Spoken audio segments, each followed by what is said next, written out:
دي فضة تركي 925 ودي فضة تركي 925. طيب ايه اللي عامل اللون او الفرق بينهم كده يا بوبوش؟ هل نوع الفضة؟ لا طبعا، ما قلت لك نوع الفضة واحد. طيب هل الصنعة؟ لا طبعا، طالما الفضة واحد الصنعة هتختلف في ايه؟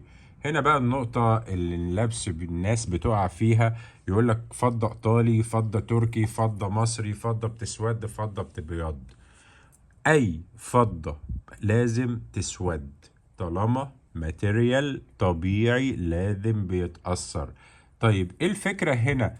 ان واحدة سودة وواحدة بيضة، دي بلون الفضة الطبيعي، اوكي، ودي متأكسدة. يعني ايه متأكسدة؟ يعني زي الخاتم ده كده، واخد لون علشان النقش اللي فيه يظهر. مجرد ستايل، تفرق في ايه في اللبس ولا اي حاجة. الناس اللي بتحب الفضة البيضاء اتفضل. دي بطول 70 سنتي، متوفرة 70 ومتوفرة 60 بوزن تقريبي 22 جرام.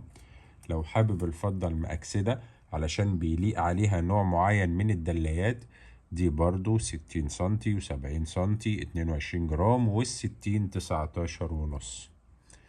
مفيش فرق بين اللون اللي يخلي فيه فرق للفضة، هو مجرد ستايل يا صديقي.